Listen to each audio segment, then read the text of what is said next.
Alright, and we are back with the GSMC Wrestling Laureate Podcast, brought to you by the GSMC Sports Network. I'm your favorite wrestling fan here, Eric Rodriguez, every Monday through Friday, 8 p.m. Pacific Time, 11 p.m. Eastern Time. Here to talk about the greatest thing in the world, professional wrestling, all the action inside and outside of the ring, backstage curtain calls. We talk about injury updates and active statuses. We talk about, superstar contract negotiations, extensions, new signings from promotions like WWE to AEW, Ring of Honor, TNA, to the GCW, to New Japan Professional Wrestling. If it makes major news in the world of professional wrestling, we talk about it here on this show, 1,010%. So make sure you Superman punch that like and subscribe button to the show so you guys can get notifications whenever we decide to go live. And you guys can definitely, participate in the chat as well. All right, just going to reflect on what we talked about right quick. We had our WWE SmackDown talk.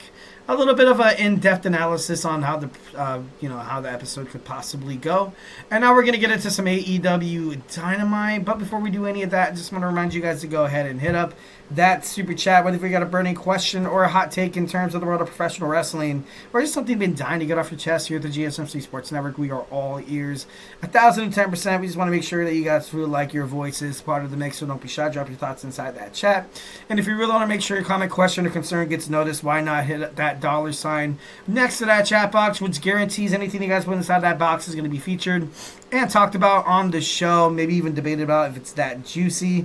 Plus, it's a great way to support the GSMC Sports Network. Continue all these amazing podcasters who have one goal in mind, to make sure that you guys definitely consume all the sports content that you guys love so dang much, and it's absolutely 1,010% free. We are super grateful for each and every one of you guys who joins us here daily on the GSMC Sports Network. Your support makes all the difference. So let's keep the conversation going. Let's keep this party going. Send in those super chats, those super stickers, because you guys are super awesome, and together we will make sure this podcast is bigger, better, and stronger than ever. Once again, super chat, not your thing. It's all good. Go ahead and hit up the tips and donations link at the GSMCpodcast.net. Tell me what you like. Tell me what you don't like. Just remember to Superman punch that like and subscribe button to the show. Follow the show. Follow the network here, the GSMC Sports Network. We do love a lot of peace, love, and positivity, 1,010%. But in terms of talking sports, it's inevitable. The criticisms are going to happen, some disagreements, and that's all good. It's all gravy. It's all water under the bridge. Don't even worry about it. We just want to make sure you guys feel like your voice is part of the mix. Make sure you guys got having some good fun watching this podcast. All right, so we're going to talk about AEW Dynamite. It was a good episode. AEW Dynamite, I think it said it decreased. The viewership was decreased. But, something that I noticed on Dynamite, you're definitely, you are noticing a decline in, in wrestling fans inside the building. AEW has recently been rumored to kind of stepping down and starting to have shows at smaller venues. And for me, I feel like that's kind of the right way to go. And it doesn't make you less of a wrestling promotion or anything like that. It's just a nice way to kind of keep the building full. Make sure, for the fans, for people watching at home, and obviously, the wrestlers, they go in there, they see a complete, filled side over here, but when they turn their backs, it's absolutely bare. So, kind of having smaller venues seems like it would be it'd be a nice touch. I feel like it wouldn't really, diminish the value of, Tony Khan's promotion. But, AEW Dynamite was, was pretty good. Shelton Benjamin taking on Kyle Fletcher. Fletcher, he was able to steal one. He was able to steal one, obviously, the Shelton Benjamin. He built up some pretty good momentum, in his first stint with AEW, obviously with the Hurt Syndicate.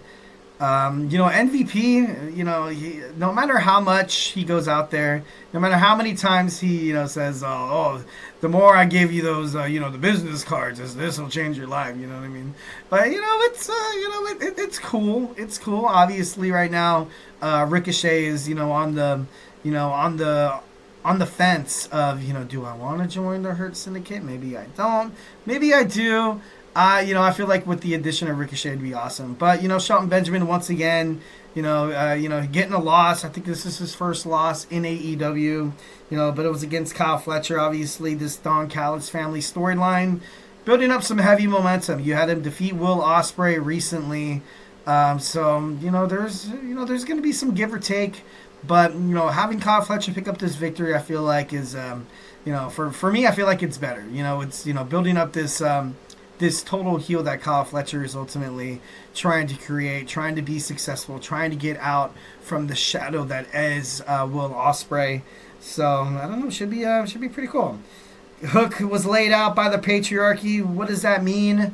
Maybe I feel like without the FTW championship, and this isn't an indictment on Hook or anything like that, but I don't know. It just seems like he hasn't really been prominent within AEW. Seems like he hasn't really been, part of the fray. Obviously, right now, Taz is actually going through surgery. I think it's its knee. I'm not too sure. But, right now, it just seems like he's kind of lost. Doesn't really seem like he has a direction where he's going right now in AEW. I kind of understood why they retired the belt. It was kind of just like a glorified hardcore championship. But it did produce a lot of matches. And it did produce, a lot of future stars like Hook and Brian Cage. And also, Jack Perry as well. It definitely did serve a purpose. And, I kind of missed the belt, being honest. Mercedes Moné, Camila, she's attacked. She has all the, confidence in the world. Recently you've seen Camille quit. Mercedes Moné was, and it's just, I don't know, for me, I didn't really like the booking. Mercedes Moné, she, kind of made her look weak because obviously her title run is, the kind of, the responsibility of how long it's been kind of running is because of Camille.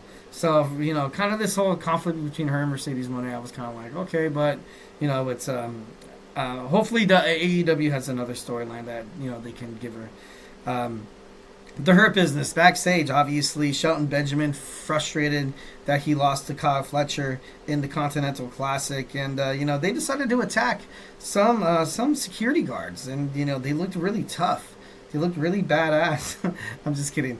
MVP, I definitely love. During the promo, he was kind of talking out, kind of screaming out, "That's what we do."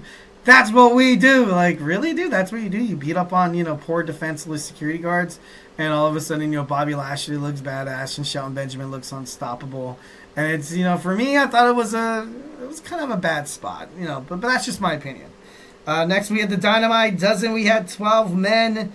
People from Lance Archer to Brian Cage were there as well. And then Kyle O'Reilly and Adam Cole, which I kind of knew was going to happen. They were the final two. And now they will fight at Winter is coming next week on Dynamite to find out who's going to take on Maxwell Jacob Friedman for that Dynamite ring. So, it's going to be good. It's going to be damn good. We saw Jamie Hayter promo. I feel like she is she's on the verge of something special. I feel like she's a former AEW World Women's Champion, so I feel like she does still have a lot of she has a lot of juice left. So, and I feel like AEW is not ready to kind of put her successful career kind of in the rearview mirror, not quite just yet. But no, she can put on some great matches, and the fact that this women's division in AEW, I gotta be honest, has recently been kind of hurting. No Willow of Nightingale. No oh god, Julia Hart of the House of Black. I feel like ever since Mercedes Moné has become a double champion, I feel like the division, it's kind of been a little lackluster. They do have decent matches. The match between Anna Jay and Penelope Ford was actually it was decent. It was pretty good. But I don't know. I feel like Jamie Hayter is going to be a future champion once again. Swerve Strickland against Max Craster. Obviously, this was a get right spot for Swerve Strickland to pick up this win. You definitely don't want Swerve Strickland taking a break from the spotlight too much. So I thought it was after the statement Swerve Stomp, I thought that was a nice spot. I kind of did feel bad for Max though. I was like, okay, Max Craster. I was like, dude, where's the Acclaim? Do they really want him to learn his lessons, or they're letting him get his ass kicked? But, all in all, it is what it is. MJF hit a promo basically piling on Adam Cole, saying now he's responsible for the downfall of his friends and a lot of what's going on with the whole Jon Moxley and the Death Riders kind of thing.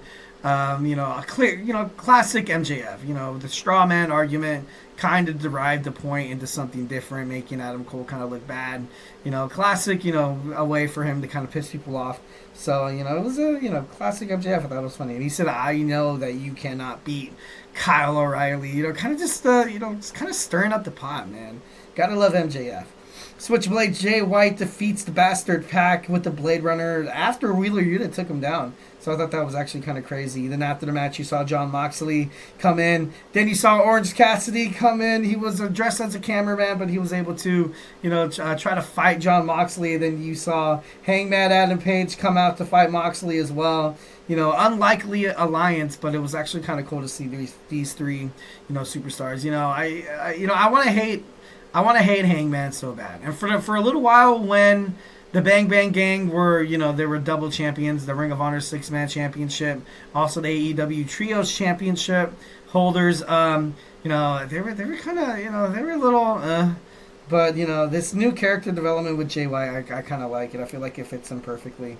Chris Jericho serving a New York Minute saying that he's coming to Ring of Honor, which is, I feel like Ring of Honor kind of needs a little bit of Chris Jericho. Not that I'm saying the shows are, stale or anything like that. I just feel like it's it's a good spot. It's a good spot for Chris Jericho to kind of be there with the learning tree and the way he stirs up the fans, the way he's able to, cut a pretty long promo, the way he's able to, get into the wrestling ring with absolutely anybody and make it, seem like an instant classic. So I feel like him coming to Ring of Honor is, it's good for the company. I feel like it's great for the company. Anna Jay defeats Penelope Cruz in a nice match. Anna Jay, obviously, she's won 8 out of her last 10 matches. She challenges Mercedes Moné. Mercedes Moné, of course, comes out, fake like she was going to get inside the ring, but she's like, you know what?